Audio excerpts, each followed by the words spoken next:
pleased to welcome our second speaker. I'll get the order right this time. Dr. Benjamin McLellan from Kyoto University.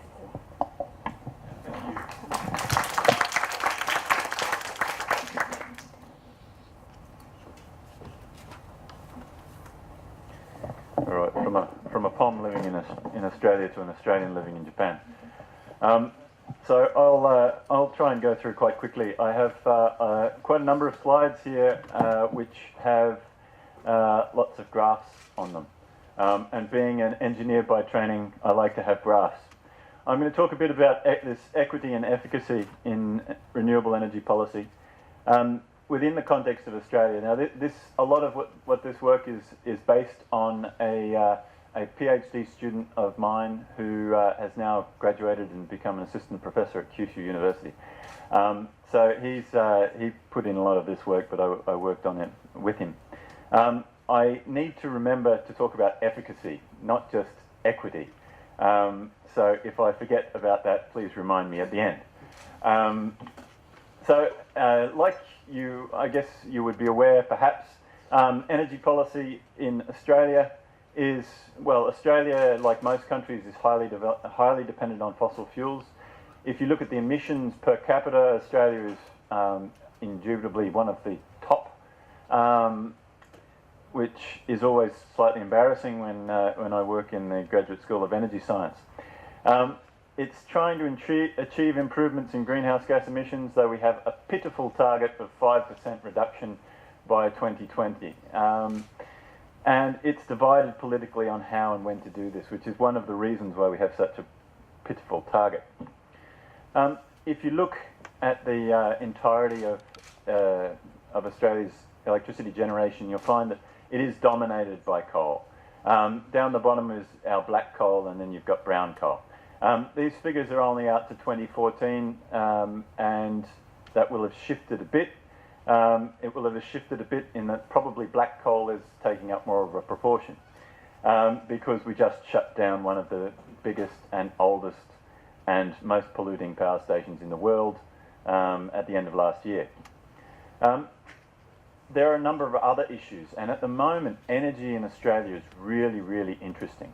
It's interesting from all perspectives. It's interesting because natural gas, we're running out of natural gas domestically, or at least there's a concern about it, because it's all getting sold overseas. So being one very rich country in terms of resources, Australia has any resource that you can imagine for energy, and gas in particular is being sold overseas. There's been warnings about blackouts because we've shut down some of our coal-fired power stations. In particular, as I mentioned, Hazelwood. Hazelwood was actually one of the most dangerous places to work until it got shut down because one of the boilers exploded. It is owned or operated by a French company, and that's nothing to do with why it's dangerous. But it got shut down for commercial reasons and because it's been around for 60 years, right? But one of the issues around equity then in Australia is something like Hazelwood workers matter. So there were a lot of people, and that entire region was quite dependent on that power station. So there are a number of brown coal-fired power stations in that region.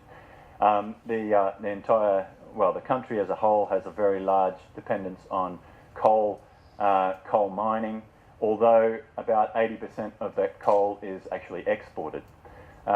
So there's which sort of doesn't connect necessarily to the domestic power grid.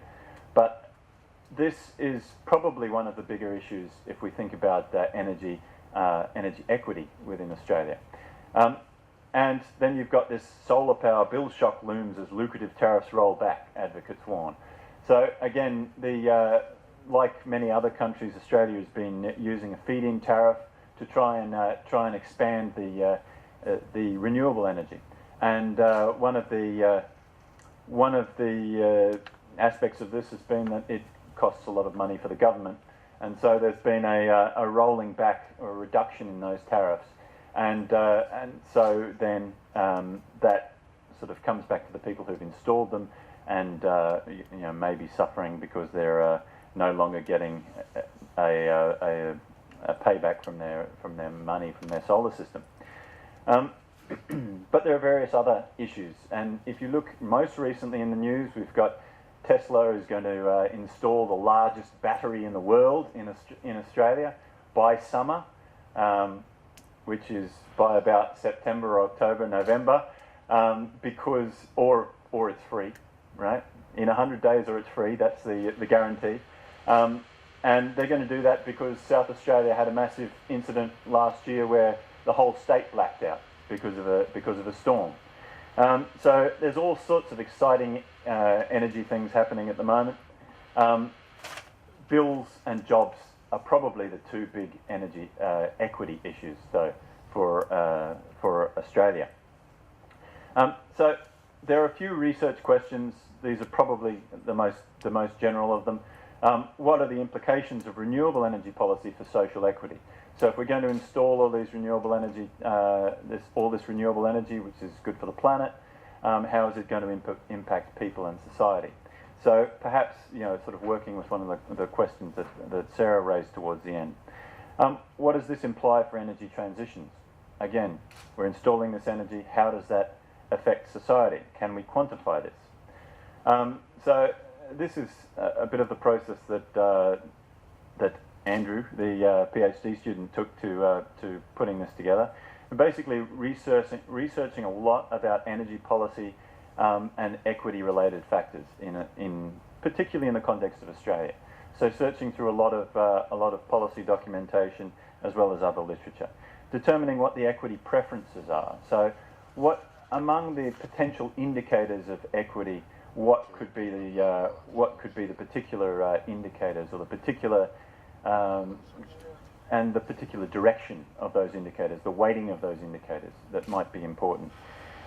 Then developing scenarios to model that policy. So again, we're based in a fairly technical or technologically based department. So we look at a bit of computer-based modelling to look at how these scenarios could play out, and then trying to analyse that on environmental and economic bases to look to derive the efficacy learnings. So in this case, the efficacy is, are we actually, in the main part is, are we getting actually the reduction in CO2 emissions that we want, and or the installation of power that we're aiming to get from a particular renewable energy policy. So the focus here has been renewable energy policy, and trying really to look at how can we try and get this idea of equity into the renewable energy policy before it actually gets rolled out, rather than after it gets rolled out, some sort of patch to try and fix up the mess that we made. And then to apply the efficacy learnings, which we derive an alternative scenario. So we're we're looking through at existing energy policy. So looking historically and saying, well, this is the energy policy that was derived. What if we were to go back? How would we have done it better? And could we derive a scenario which would have done this better?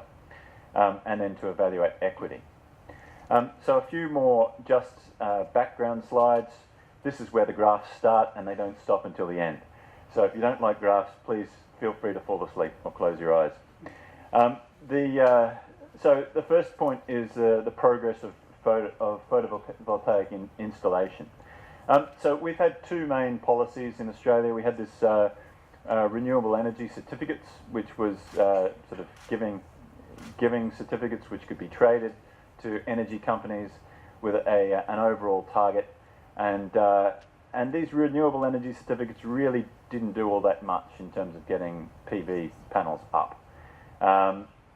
Then we had the feed-in tariff, the FIT, which when that started, you started to see quite a massive uptake of photovoltaics.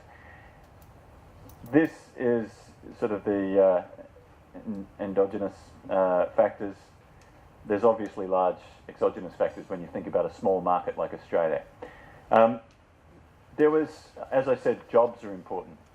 So if we're thinking about this PV installation and the impact of the renewable energy policy and the fit, in that period, we got a lot of jobs in that yellow section, which is installation and maintenance.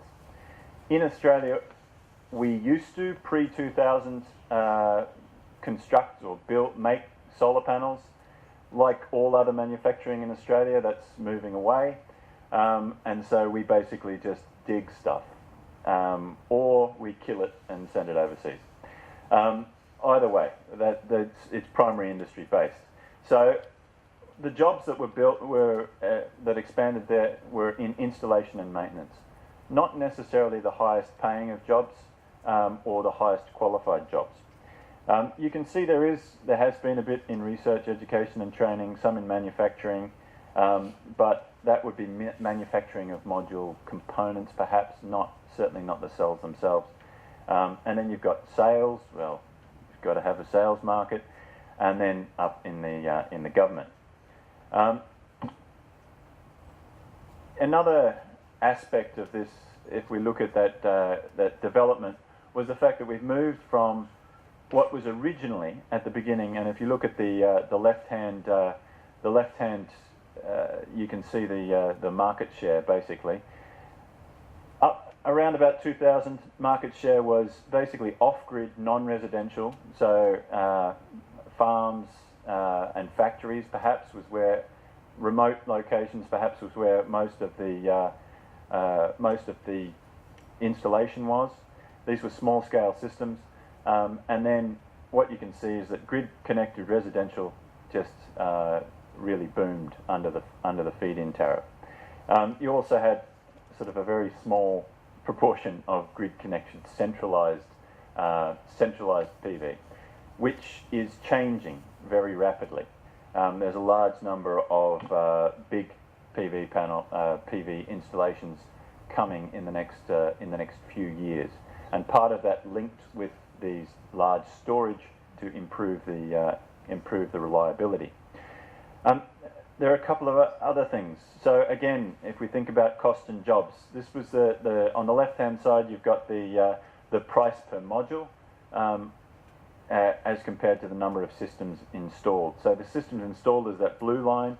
You see, as it increases, we've got a corresponding decrease in the price per module. As it is Australia, the grey line there in the middle shows the module price per watt.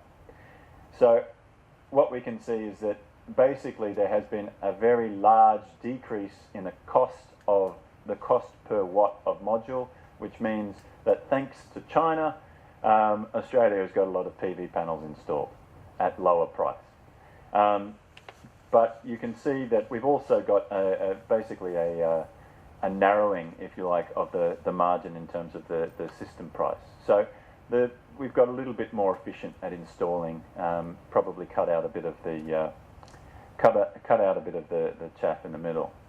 And then if we look at jobs, again, the number of full-time equivalents, FTEs per megawatt, peaked at the beginning of the feed-in tariff. So if we sort of translate this in terms of the policy impact, then basically the policy was introduced, people jumped on the bandwagon straight away. We had a lot of companies, a lot of people trying to get into this. We had a lot of inefficiency in the system. Then, as the system became more efficient over time, we reduced the number of people per megawatt installed. You can see that that's within the installers as well as the remaining jobs. And again, if we look at the module price per watt, you can see that module price has really been the large proportion, and it's also been the largest proportion of the reduction in system costs. But when we think about the costs, the costs are not just for the installation. Of course, there's the cost or the burden to pay for the feed-in tariff. So in the Australian case, the feed-in tariff was paid from the government, but it was paid basically through increasing the companies increasing the price of electricity. And so we've got you can see it depends on the state of the country, but the feed-in tariff burden per non-fit household, if you look at that as a total, the annual burden is basically increased. So the feed-in tariff burden should be the one on the so all the bottom ones I think should be on the right hand axis. I think that's right. The key point here is that regardless of whether you installed a PV system and therefore you were getting the benefit of the PV system, you were paying for the PV system. So other people, you were paying a little bit perhaps, but you were paying for other people's PV systems if you didn't have one. And so if we think about equity in this case, we have to think about, well, how are you enabled to participate in this system? Can everybody install a PV system? And the answer is no. Not in the case of household PV, because you have people renting, you have people living in apartments. They can't install a PV system. So there have been a lot of different moves to try and do things like have community-based systems. So everybody can invest if they want to invest in it and gain the benefit that way. There are a number of different elements that we looked at in terms of the social equity components, but a large portion of it was about distribution of costs and distribution of benefits. So how are the benefits of so things like CO2 reduction? If we think about CO2 reduction as an environmental benefit, we expect that is that's equally shared across society, regardless of whether you have a PV system or not. We could really argue that if we get into the microdata about where people live and what the impacts might be, but we've assumed that it's fairly equal. And then we're looking at employment participation. I'm going to skip a couple of these things, but the key point being that we basically traced, we've tried to quantify on a number of indicators, which is always limiting because you have to look at limited indicators, and we tried to basically see where is the burden of this policy in terms of the percentile of the income percentile. And so we sort of translated a lot of these benefits into how much it would cost in each income group, where the jobs would go by income group, which is assumed. There are a lot of assumptions there, but assuming that if you're in a high income group, basically that if there's a high income job, you're probably going to get it. I want to show this last little bit because I think I quite like it. It's stuff that we haven't quite published yet, but it's hopefully on its way. So one of the things, again, in Australia, about 70% of the electricity is produced from coal. We wanted to look at the largest coal-fired power stations in the country, including Hazelwood, and say, well, what would happen in terms of equity if we were to basically retire these and install either PV or wind, and assuming that we could do it, that we did it at the same location as those power plants, which would not necessarily be the most efficient. So I'll skip these indicator factors because of time, but you've all probably seen this type of a mitigation cost curve, right? So this is a typical mitigation cost curve in terms of the cost of per tonne of CO2 emissions. So this is we looked at the cost of each power station.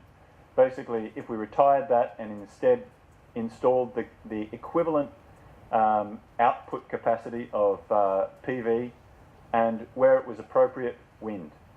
So if we look at that, on a typical cost mitigation curve, we'd say that it is cheapest to basically use wind power. And it's cheapest to do that, well, wherever it's effective, which there are only 3 locations that have power stations at the moment which are effective. After that, it would be basically the places where we have brown coal power stations would be to get rid of them. Then it would be black coal power stations in the places with the best PV. And then it's black coal power stations in the rest of the places. So our most effective mitigation cost is around about $50 per tonne of CO2. We thought that we could do the same thing with equity as long as we put a quantitative score on equity.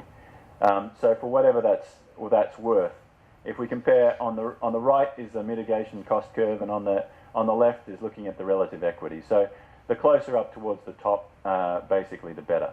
So in that case, what it says to us is that the order's different. The wind power at Tarong and Tarong North is a good option on both cost and distribution of those equity impacts. But our best option would be to retire Loy Yang A and B, which are 2 very big brown coal power stations. However, doing that at the moment would basically break the grid and black out most of Australia. So that would be sort of inexcusable. So these are more or less the conclusions. I think social impacts of energy policy are not really well considered. They're obviously becoming more important. In a country like Australia, which is a developed country with lots of resources, you would question why we could ever have a blackout, and at the same time why anybody could be without energy. But the cost of energy and those distribution, likewise, of the benefits of changing to renewable energy, by incorporating them into the policy at the beginning, we can start to actually get at least perhaps a slightly different, if not an augmented picture of what choice might be most beneficial. All right, I'll leave it there.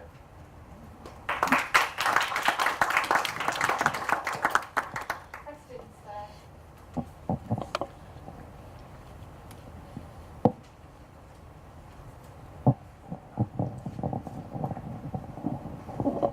Thanks a lot.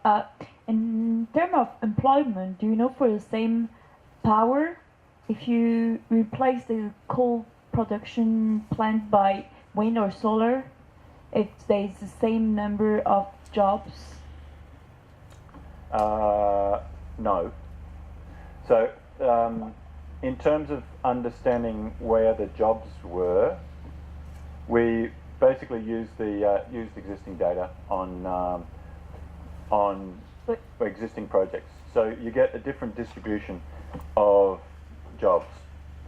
So sorry, this doesn't include this doesn't show the direct jobs translation, but it does show that there's a difference.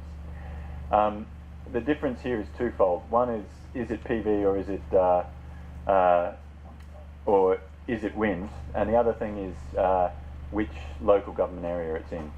So we looked at the change in employment versus the different levels of income. But yeah, there's a difference in wind versus PV. There's not all that many high income jobs in either of them in Australia, although wind seems to get more in this case.